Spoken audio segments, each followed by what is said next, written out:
Faustino Catalina. Iglesia Noticia. COPE. Estar informado.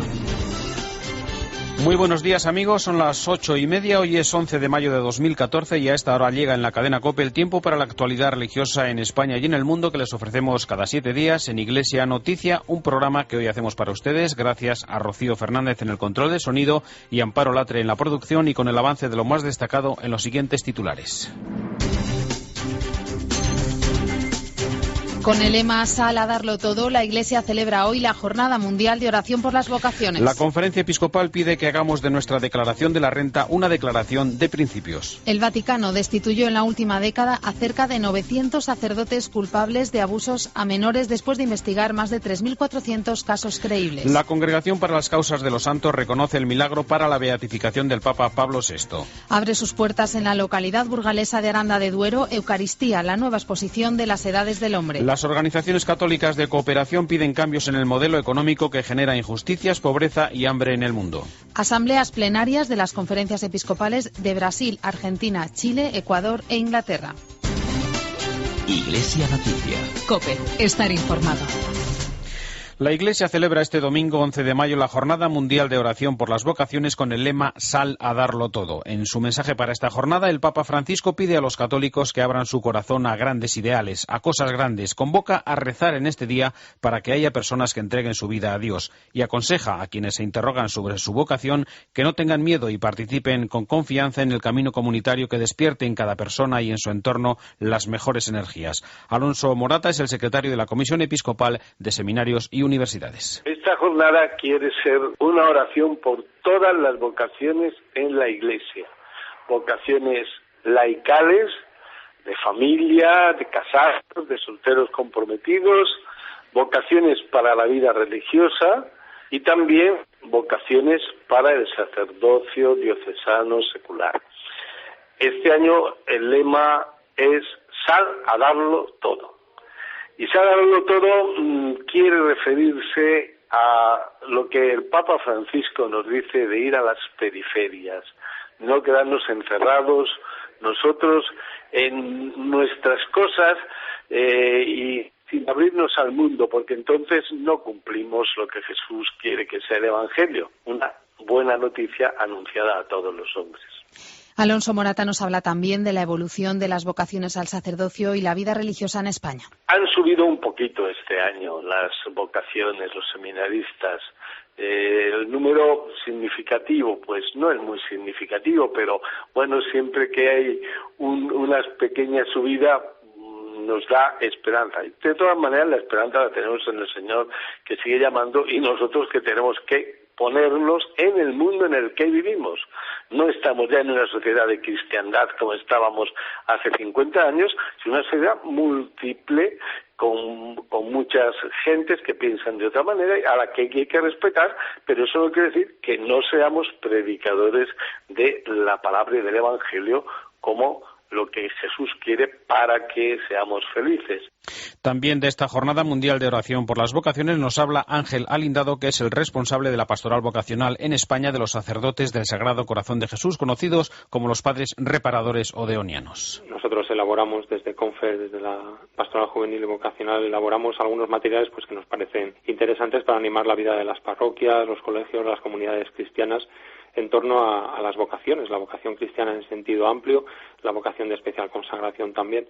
Y los materiales que se han ofrecido este año tienen que ver evidentemente todos con el mensaje del Santo Padre, ese mensaje que tiene las vocaciones como testimonio de la verdad como objetivo, y ese sal a darlo todo que hemos querido añadir nosotros con esa doble intención, ¿no? de éxodo, de salir de nosotros mismos, de nuestras historias, de nuestras 20.000 historias y runrunes que normalmente tenemos, y darlo todo porque de verdad, como dice el Papa, merece la pena entregar la vida por los grandes ideales. Con el lema de tu declaración de la renta, una declaración de principios, el Secretariado para el Sostenimiento de la Iglesia de la Conferencia Episcopal Española ha lanzado una nueva campaña para animar a los católicos y a todos los españoles a marcar la X en su declaración de la renta. El director de este secretariado es Juan José Beltrán. Pedimos a todos los declarantes que utilicen esa oportunidad que tienen de destinar el 0,7% de sus impuestos para la Iglesia. Pero también existe otra casilla, la de fines sociales, que también se puede marcar. y ese 0,7, otro 0,7% será destinado a todas las entidades sociales que trabajan en favor, de una manera directa y exclusiva, en favor de los más empobrecidos.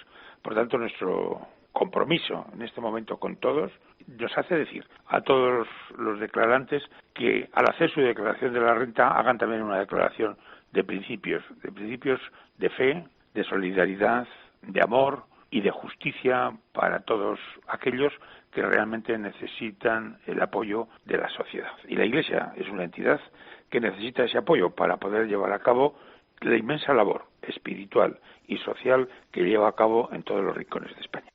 En el último ejercicio, la Iglesia Católica recibió a través de la asignación tributaria unos 250 millones de euros, que son solo una cuarta parte de sus presupuestos anuales, mientras el resto son aportaciones por otras vías para llevar a cabo su labor pastoral y caritativa. Juan José Beltrán. Todos los planes de pastoral que desarrollan en cada una de las diócesis, parte de los planes sociales, porque otra parte es financiada directamente por las Cáritas, tanto Cáritas parroquiales como Cáritas diocesana, y otra parte para la sustentación del clero. Con lo cual, ese dinero que se percibe a través de la declaración de la renta tiene una finalidad que es mantener las necesidades básicas de la Iglesia, que todas las necesidades básicas están al servicio de los católicos, de los que valoran la labor de la Iglesia y de todos aquellos que quieren recibir o acudir a la Iglesia.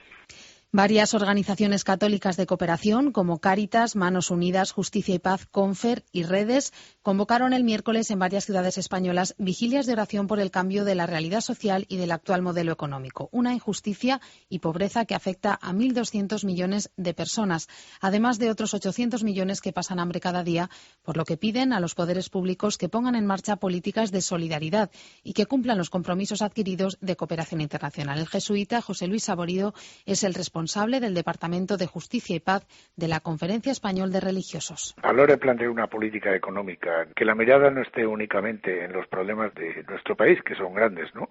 Y que por supuesto no rechazamos, sino que evidentemente nos sentimos solidarios de los problemas que hay aquí, pero que echen una mirada también al conjunto del mundo, ¿no? De hecho, la cooperación al desarrollo ha disminuido en un 70% en los últimos años, ¿no? Y eso, claro, tiene una repercusión inmediata en el mundo, pues a través de la muerte de niños, de muerte por el SIDA, de madres que no dan a luz en condiciones de salud, etcétera, etcétera, ¿no? Entonces, lo que pedimos por un lado es que a la hora de plantear una política económica, pues son los criterios que tiene la doctrina social de la Iglesia, ¿no? Que el centro de la economía esté en la persona y sobre todo en la persona de aquellos que son los más maltratados por la sociedad, los pobres, los excluidos. La Fundación Pontificia Ayuda a la Iglesia Necesitada ha otorgado al eurodiputado Jaime Mayor Oreja el premio a la defensa de la libertad religiosa en el mundo por su trabajo en el Parlamento Europeo a favor de las leyes en defensa de la libertad religiosa y su denuncia de la discriminación de los cristianos. Es el premio que más ilusión me ha hecho porque me parece que 10 años después de estar en el Parlamento Europeo uno sabe que el principal problema que tenemos en Europa es el relativismo, es la falta de libertad para quienes pensamos de una determinada manera, ¿no? Y eso significa, ese premio, un reconocimiento no a mi persona, sino a la importancia del tema que estamos tratando. La infanta Elena inauguró el martes en la localidad burgalesa de Aranda de Duero Eucaristía.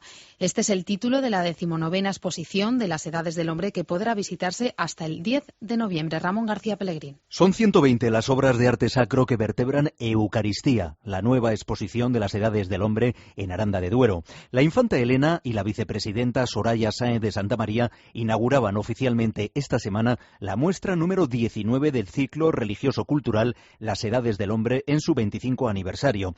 El pan y el vino, el cuerpo y la sangre de Cristo es telón de fondo e hilo conductor de la exposición de Aranda.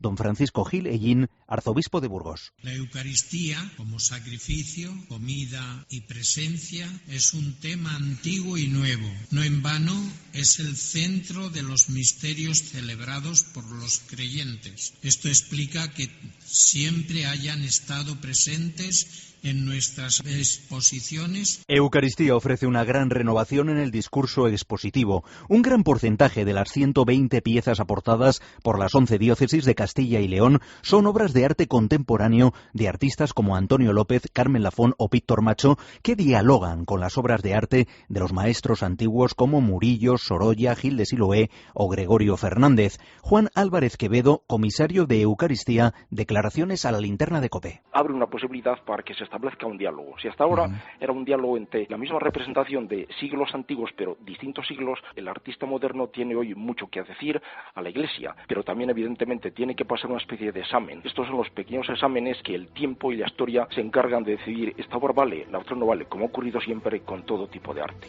Más de 10 millones de visitas tuvieron las 18 exposiciones organizadas en 25 años de Edades del Hombre. Hasta el próximo 10 de noviembre, las iglesias de Santa María la Real y San Juan en Aranda de Duero esperan acoger a muchas personas interesadas en lo mejor del arte sacro y en el turismo del vino y la gastronomía. Iglesia Noticia. COPE. Estar informado. En COPE eres el primero en conocer la última hora. Ernesto Sainz de Buruaga. La última hora nos lleva al País Vasco. Incendio de grandes dimensiones en un polígono industrial de Vitoria. Que es un fuego que afecta a 6 naves de una misma empresa en el polígono industrial. Ramón García. Empezamos con una última hora desde Cuenca. Un hombre ha muerto en un suceso del que está siendo testigo en estos momentos nuestra compañera Noelia. A esta hora nos confirman que hay 2 fallecidos. Uno por ahí. Javi Nieves. La última hora más, la instructora del caso del accidente de Metro de Valencia de 2006 ha citado a declarar como imputados a 3 trabajadores de ferrocarriles del... COPE. Estar informado.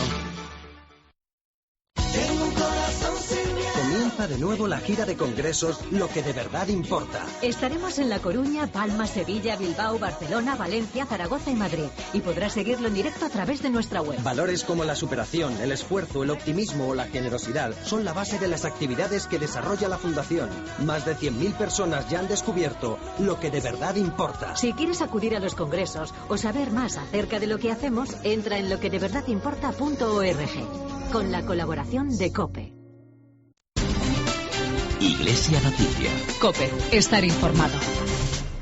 Y en Iglesia Noticia nos acercamos en este momento hasta la información internacional. En primer lugar, hasta el Vaticano, donde hoy, en la jornada de oración por las vocaciones, el Papa celebrará a partir de las 9:30 en la Basílica de San Pedro la Santa Misa, en la que ordenará a 13 sacerdotes, 4 de ellos latinoamericanos. Mientras tanto, la Congregación para las Causas de los Santos ha confirmado el milagro atribuido a la intercesión del Papa Pablo VI, la curación milagrosa de un feto que tuvo lugar en California en el año 2001. El Papa será quien fije ahora la fecha de su beatificación, aunque ya se barajan algunas fechas concretas. Corresponsal en Roma, Paloma García Ovejero. Sí, Pablo VI será beatificado este otoño y ya hay quien dice que canonizado el año que viene. De momento, la fecha que se baraja es el 19 de octubre, domingo, coincidiendo con el cierre del Sínodo Extraordinario sobre la Familia, porque fue precisamente Pablo VI quien instituyó los sínodos de obispos y así se lo han propuesto al Papa. Pero para conocer la fecha definitiva aún hay que esperar. Lo que esta semana se ha aprobado ha sido el milagro atribuido a su intercesión, la curación de un feto en el vientre de su madre, que fue a principios de los 90 en California. La Congregación para las Causas de los Santos ha aprobado este milagro que ya había pasado por la Comisión Médica, entre otras, y ahora solo falta el decreto que firma el Papa Francisco para que sea oficial. Recordamos también, Paloma, las cifras de los sacerdotes investigados y sancionados por casos de abusos a menores, según el informe presentado por la Santa Sede ante el Comité de la ONU contra la Tortura en Ginebra. Entre los años 2004 y 2013, la Iglesia examinó 3.420 casos de abusos por parte de sacerdotes. Concretamente fue la Congregación para la Doctrina de la Fe quien decidió que casi 850 fueran apartados del ministerio, es decir, la mayor sanción del derecho canónico. Pero además, cada uno luego ha sido juzgado en los tribunales civiles según las leyes de cada país. Hablamos de casos denunciados en la última década cometidos entre 1950 y los años 80. Además, según ha informado Monseñor Tomasi, ante la sede de la ONU en Ginebra, hubo casi un 20% de denuncias que resultaron falsas. El representante de la Santa Sede ante Naciones Unidas ha contestado con estos datos a las numerosas preguntas que le formularon los miembros del Comité Antitorturas de la ONU. Gracias, Paloma. 30 nuevos reclutas de la Guardia Suiza del Vaticano juraron su cargo el martes con especiales recomendaciones del Papa Francisco que nos recuerda desde Roma Paloma Gómez Borrero. Dicen que el vistoso uniforme con los colores de la familia de los Médicis lo creó Miguel Ángel. Otros se lo atribuyen a Rafaelo. En cualquier caso, no se puede elegir diseñador más célebre y genial para vestir al ejército del Papa, cuyos miembros son todos voluntarios de nacionalidad suiza. Desde hace 508 años, los nuevos reclutas juran bandera el 6 de mayo en conmemoración de aquel mismo trágico día del siglo XVI, cuando en el Castillo del Ángel, durante el saco de Roma, 147 soldados dieron su vida por defender al pontífice. El lunes, víspera de la ceremonia, Papa Francisco, en la Sala Regia junto a la Sistina, recibió a sus alabarderos, junto con el comandante jefe, el coronel Daniel Arik. Les recordó que lo importante no es el uniforme que llevan, sino el espíritu de acogida y de caridad que debe distinguir al soldado de la Guardia Suiza. La tarde del martes, en el patio de San Dámaso, en presencia del secretario de Estado Vaticano, los 30 reclutas pasaron a ser miembros del ejército papal. Durante mínimo 2 años se someterán a un severo adiestramiento y a un duro servicio, y lo hacen con el orgullo de servir a la Iglesia y al Vicario de Cristo. Cuentan que Stalin, preocupado por la influencia de Pío XII, preguntó cuántas divisiones tenía el pontífice. La respuesta fue la misma que escucharía hoy: 130 fidelísimos soldados, armados con alabarda, que representan el cuerpo de infantería más pequeño, pero también más glorioso del mundo. En el mundo hay actualmente 1.228 millones de católicos, según los datos del Anuario Estadístico Pontificio, un 17,5% de la población mundial. El mayor número está en América, mientras que poco más del 3% de los que viven en Asia se declaran católicos. Otros temas de actualidad en el Vaticano esta semana han sido la audiencia del Papa al secretario general de la ONU, Ban Ki-moon, y su encuentro con las escuelas católicas de Italia. Nos lo cuenta Angelina Esconde. Buenos días. El viernes, la cúpula de las Naciones Unidas acudió al Vaticano para asistir a una audiencia con el Papa Francisco. El Santo Padre pronunció un discurso en el que pidió una movilización ética mundial para acabar con la pobreza. Dijo a Ban Ki-moon y a la plana mayor de la ONU que es necesario crear un ideal común de fraternidad y solidaridad, especialmente con los más pobres y excluidos. El Papa especificó que es necesario combatir la economía de la exclusión, la cultura del descarte y la cultura de la muerte. Recordó que una parte importante de la humanidad continúa excluida de los beneficios del progreso y relegada, de hecho, a seres de segunda categoría. El viernes también el Papa Francisco aprobó el milagro obrado por intercesión de Pablo VI, que fue presentado la semana pasada por la Congregación para las Causas de los Santos. Ya hay fecha, será en Roma el 19 de octubre. Y ayer por la tarde los niños tomaron literalmente la plaza de San Pedro. Más de 300.000 escolares con sus familias participaron en un encuentro con el Papa Francisco organizado por la Conferencia Episcopal Italiana para promover la escuela católica. El Papa paseó en papamóvil durante 45 minutos para saludar a los pequeños. Fue una auténtica fiesta en la que el Papa dijo que el colegio no es un lugar donde aparcar a los niños, sino un lugar de encuentro, y recordó a su primera maestra que le recibió en la escuela infantil con apenas 6 años. Dijo que familia y escuela son complementarias y explicó que gracias a esta maestra aprendió a amar la escuela. Se despidió de los niños, padres y profesores pidiéndoles que no se dejen robar el amor por el colegio. En Iglesia Noticias, el momento para el comentario de Miguel Ángel Velasco. Buenos días. Muy buenos días. Ante una audiencia cálida y entregada, el escritor norteamericano Noah Gordon, al presentar en Barcelona una nueva edición de su novela El médico, ha afirmado que en nuestra sociedad el médico ocupa el lugar del sacerdote. Ahora que la gente, en vez de ir al confesionario, se confiesa en los realities de televisión, este escritor no ha caído en la cuenta de que si lo que dice es verdad, tal vez precisamente porque el médico ocupa el lugar del sacerdote, la gente tiene que ir más al médico, y por eso las consultas de los psiquiatras no dan abasto. A lo peor también parte de culpa la tiene no la gente, sino algunos sacerdotes que en lugar de ser hombres llenos de Dios, como por ejemplo San Juan XXIII o San Juan Pablo II, son seres humanos llenos de complejos y mediocridades que obligan al Papa Francisco a decir que la Iglesia no es una universidad de la religión ni una ONG multinacional, y le obligan a denunciar proféticamente que en la Iglesia hay negociantes y trepas. Y no se priva de aconsejar a aquellos que se acercan a la Iglesia solo para medrar que si quieren trepar se vayan a la sierra a hacer alpinismo. Menudo tango ante tanta milonga. Ni se puede ser más claro, ni se puede ser más pascualmente oportuno ante quienes, al contrario que los 2 de Emaús, no sienten que les arde el corazón porque el arribismo no les deja. En esta España y en esta Europa que vive vísperas electorales, va siendo hora de que los católicos llenemos el vacío que la suicida renuncia a nuestras raíces ha originado y empecemos a tener el coraje de decir algún que otro no, valiente y coherente, y a exigir algún que otro no, claro y terminante, a quienes dicen que nos representan. Algún periódico francés está ofreciendo a sus lectores, y ya era hora, reflexiones sobre la relación que hay entre práctica religiosa y comportamiento electoral, o hablando en plata, entre palabras y obras. Porque es muy triste, muy penoso, por ejemplo, el denigrante espectáculo de una sociedad y de unos políticos que al asesinato de los inocentes lo quieren disfrazar de libertad cuando no de derecho. Que pasen un buen día. Iglesia Noticia. COPE, estar informado.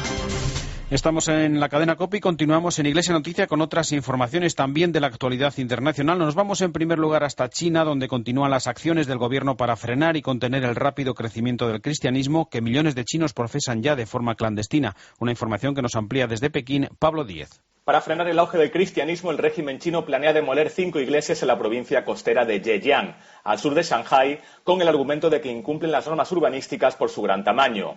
La primera en ser derribada ha sido la iglesia de Sanjian en Wenzhou, una próspera ciudad industrial de la costa china conocida como la Jerusalén de Oriente por su 1 millón de cristianos. Según denuncian los grupos religiosos, esta campaña pretende frenar el auge del cristianismo en un país oficialmente ateo como China y sin relaciones diplomáticas con el Vaticano. Aunque la Constitución reconoce la libertad religiosa desde 1981, el Partido Comunista controla todos los cultos a través de diversas entidades estatales.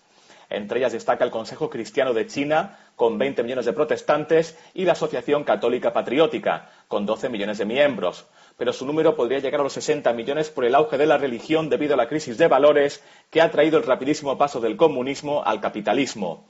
Muchos de estos fieles profesan su fe de forma secreta en la denominada iglesia clandestina. A pesar de estas trabas, algunos expertos calculan que China será el país con más cristianos del mundo en 2030, cuando alcance los 247 millones de fieles. En los últimos años ha habido un acercamiento entre Pekín y la Santa Sede para consagrar a algunos obispos de mutuo acuerdo. Sin embargo, el de Shanghái, Tadeo Madaching, lleva detenido en su seminario desde que en julio de 2012 renunciara públicamente al culto oficial en su propia consagración. Y desde China viajamos a Brasil, donde la Asamblea Plenaria de los Obispos ha analizado la situación del país en un año electoral, además de otros temas que nos recuerda el corresponsal de COPE, Arturo Lezcano. La Asamblea Plenaria de la Conferencia Episcopal de Brasil se clausuró el viernes en Aparecida, después de 9 días en los que más de 300 obispos debatieron y analizaron los temas más importantes de la agenda brasileña, no solo eclesiástica, sino también social y política. El tema central de la Asamblea, Comunidad de las Comunidades, una nueva parroquia, llevó a primer plano la necesidad de dotar de mayor dinamismo y de un espíritu misionero a las pequeñas parroquias en un país inmenso como es Brasil. En ese sentido también se trató la situación agraria del país, importante para las miles de parroquias del campo y la distribución de la tierra. También hubo referencias a las elecciones de este año en Brasil, con la distribución de un documento orientativo ante la cita política más importante del año. Y además hubo tiempo para tratar el Mundial de Fútbol, que comienza en poco más de un mes mediante otro documento que refleja preocupación por los desplazados por culpa de las obras y orienta al aficionado y también al turista. Con todo, la Asamblea mantuvo como fondo la preparación para el Sínodo Extraordinario de Obispos sobre la Familia, que se celebrará en el Vaticano el próximo mes de octubre. Y desde Brasil nos acercamos también hasta Argentina con la Asamblea Plenaria de los Obispos, preocupados en este caso por los avances de la droga y de la violencia. Corresponsal en Buenos Aires, Ernesto Coco. La gravedad que ha adquirido la inseguridad en toda su magnitud ha llevado a los obispos argentinos en su primer plenario de este año a pronunciarse por primera vez en un documento específico sobre el crecimiento de la delincuencia en el país. En el inicio de esta asamblea plenaria, en su edición 107, y luego de la misa de apertura encabezada por el presidente de la Conferencia Episcopal, Monseñor José María Arancedo, el centenar de obispos reunidos luego del habitual intercambio de ideas sobre la situación nacional, el tema de la inseguridad, ha surgido con mucha fuerza entre los prelados. Eso ha sido determinante para la elaboración de una declaración que señala la importancia de atacar el problema y hacerlo desde la perspectiva integral, que va desde la prevención a su combate. En el plenario anterior del mes de noviembre, los obispos argentinos difundieron un duro documento sobre el avance del narcotráfico en el país, donde denunciaron cierta pasividad estatal en la lucha contra este flagelo. Seguimos contigo, Ernesto, porque también se han reunido esta semana las conferencias episcopales de Chile y Ecuador, que ha renovado sus cargos. Efectivamente. En primer lugar, los obispos chilenos han llevado adelante la 107 Asamblea Plenaria de la Conferencia Episcopal, donde en su homilía inaugural y en una Eucaristía presidida por Monseñor Ivo Scapolo, nuncio apostólico del Santo Padre, que entregó el saludo y bendición del Papa Francisco a los pastores de Chile. En varias sesiones, los prelados han abordado en profundidad la cuestión vocacional al sacerdocio, la vida consagrada y los procesos formativos. En esta asamblea plenaria se han abordado, además, la recepción que ha tenido en las diócesis las nuevas orientaciones pastorales que conducirán el caminar de la Iglesia en los próximos 6 años. Por su parte, el arzobispo de Quito, Monseñor Fausto Traves Traves, es el nuevo presidente de la Conferencia Episcopal de Ecuador, en reemplazo de Monseñor Arregui. La votación se ha llevado a cabo en la Casa de Formación Betania, en el marco de la 135 Asamblea Plenaria, donde el nuevo titular de la Iglesia ecuatoriana ha nombrado a los otros miembros del nuevo Consejo de Presidencia, donde Monseñor Marcos Pérez, obispo de Bobahoyo, fue designado como vicepresidente. Gracias, Ernesto. Y ante las próximas elecciones al Parlamento Europeo, volvemos ya aquí a España. Varias organizaciones de la Iglesia como Cáritas, la Conferencia de Religiosos, Justicia y Paz y la Hermandad Obrera de Acción Católica animan a tomar conciencia de la importancia del voto de cada ciudadano para construir una Europa más justa y solidaria con las personas y los países más débiles y vulnerables. José Luis Saborido es el responsable de Justicia y Paz en la Confer. Nosotros lo que queremos es expresar la necesidad, absolutamente necesidad de tomar parte activa, que en definitiva es una responsabilidad no solamente de los cristianos, de todo el mundo, ¿no? Ser responsables no planteándose de un modo inconsciente o por banalidades de manera de pensar, es decir, esto no importa nada, total, no voy a votar. Creemos que lo que hacemos es una llamada a la responsabilidad porque es necesario votar. Y sobre todo, dado que en este momento el Parlamento Europeo adquiere un protagonismo mayor del que ha tenido hasta ahora, es decir, las nuevas instituciones, tal como se plantean, democratizan mucho más la Unión Europea de lo que estaban ahora y, por tanto, nos abre mucho más las posibilidades a tener una participación que incida más directamente en los problemas de Europa. José Luis Saborido recuerda también que los problemas de Europa no son algo lejano a los nuestros aquí en España. Los problemas que se están planteando en Europa no solamente son problemas lejanos, son problemas muy cercanos, ¿no?, que de alguna manera nos afectan a todos. Es decir, por ejemplo, todo el tema de la política migratoria, pues yo creo que es un problema que está evidentemente ardiendo, ¿no?, ardiendo en este momento. Es un problema, como decimos, no solamente de España, es de Europa, pero ahí tenemos un planteamiento que tener, ¿no? Plantear una política que no sea una política de austeridad, sino que sea una política de crecimiento y de creación de empleo, pues es otro problema fuertemente vivido por nosotros, sobre todo en este país con el tanto por ciento tan elevado de paro, sobre todo de paro juvenil. Todo el problema de la agricultura, de la alimentación. Yo creo que hay un montón de problemas que no están en Europa solamente allá lejos, sino que nos afectan directamente. Y de esto hay poca conciencia. No hay tiempo para más. Hasta aquí los minutos de Iglesia Noticia en este domingo 11 de mayo de 2014. Volveremos dentro de 7 días. Les dejamos ahora con la última hora de la actualidad en España y en el mundo. Después vendrá la Santa Misa. Un saludo de Rocío Fernández, Amparo Latre y Faustino Catalina.